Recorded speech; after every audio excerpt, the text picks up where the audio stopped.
TV Telugu. తూర్పు నియోజకవర్గంలోని కొండ ప్రాంత వాసుల చిరకాల స్వప్నం నెరవేరే సమయం ఆసన్నమైంది. దశాబ్దాలుగా ఇళ్ల పట్టాల కోసం ఎదురుచూస్తున్న పేదలకు న్యాయం చేసే దిశగా కూటమి ప్రభుత్వం చారిత్రాత్మక నిర్ణయం తీసుకుందని టీడీపీ యువ నాయకుడు గద్దె క్రాంతికుమార్ తెలిపారు. బుధవారం 2, 3, 5, 6, 7 డివిజన్ల పరిధిలోని కొండ ప్రాంతాల్లో ఆయన విస్తృతంగా పర్యటించి ఇళ్ల పట్టాల సర్వేను ప్రత్యక్షంగా పరిశీలించారు. ఈ సందర్భంగా క్రాంతికుమార్ మాట్లాడుతూ, పేదల కోసం పనిచేయడం మా బాధ్యత, ఇచ్చిన మాట నిలబెట్టుకోవడం మా సంస్కృతి. కూటమి ప్రభుత్వం మాటల్లో కాదు పనిలో చూపిస్తోంది అని అన్నారు. 2018లో టీడీపీ ప్రభుత్వ హయాంలోనే ఇళ్ల పట్టాల మంజూరుకు పునాది పడిందని, సర్వే పూర్తయి పట్టాలు ఇచ్చే సమయానికి ఎమ్మెల్సీ సాధారణ ఎన్నికల కోడ్ రావడంతో ప్రక్రియకు తాత్కాలిక బ్రేక్ పడిందని గుర్తు చేశారు. తర్వాత వచ్చిన వైసీపీ ప్రభుత్వం 5 ఏళ్లు పేదల ఆశలను విస్మరించి పట్టాల ప్రక్రియను నిలిపివేసిందని విమర్శించారు. ఇప్పుడు కూటమి ప్రభుత్వం ఆగిపోయిన ప్రక్రియను తిరిగి ప్రారంభించడంతో కొండ ప్రాంతాలు, ప్రభుత్వ భూముల్లో నివసిస్తున్న వేలాది కుటుంబాలకు చట్టబద్ధ హక్కులు లభించనున్నాయని తెలిపారు.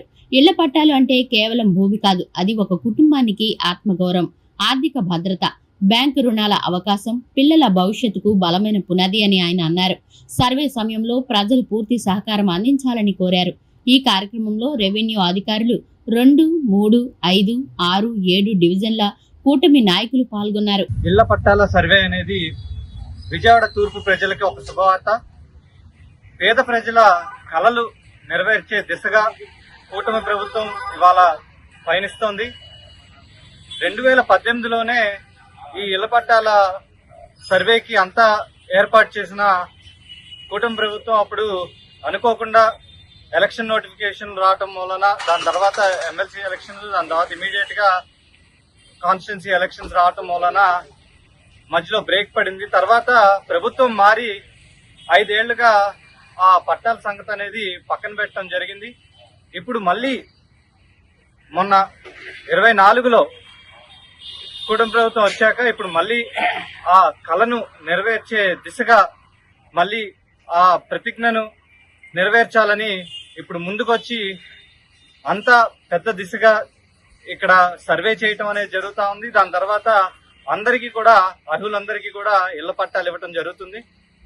ఇవాళ నేను పిలిపించేది ఏంటంటే, ప్రజలందరూ కూడా ముందుకొచ్చి వారి డాక్యుమెంట్స్ కానీ వారి ఇన్ఫర్మేషన్ కానీ రెడీగా పెట్టుకుని దీనికి మన విఆర్ఓ స్టాఫ్ కి అందరికీ కూడా సహకరించాలని కోరుకుంటున్నాను.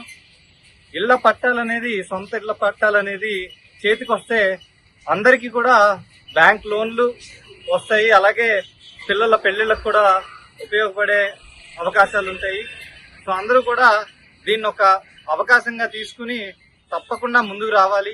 అలాగే తెలుగుదేశం ప్రభుత్వం కానీ కూటమి ప్రభుత్వం కానీ ఎప్పుడూ కూడా చేసిన ప్రతిజ్ఞని నెరవేర్చుకుంటారని ఈ దిశగా చెప్తూ, అలాగే ప్రజలందరికీ కూడా, అందరూ ప్రతి డివిజన్ లో కొండ చుట్టూతో ఉన్న ప్రజలందరూ కూడా తప్పకుండా వారి డివిజన్ ప్రెసిడెంట్లు కానీ, లేకపోతే వాళ్ళ సమీపంలో ఉన్న విఆర్ఓలు కానీ, ఎంఆర్ఓలు కానీ అందరినీ కూడా కలిసి వారి అప్లికేషన్లు కూడా ఇవ్వాలి. అలాగే ఇంటింటికి కూడా అందరూ రావటం జరుగుతూ ఉంది. ప్లీజ్ ఎవరు టైం వేస్ట్ చేయకుండా అందరూ కూడా ముందుకొచ్చి ఈ సర్వేకు సహకారం చేయాలని కోరుకుంటూ సెలవు తీసుకుంటున్నాను. ఇట్లు మీ గద్దె క్రాంతి.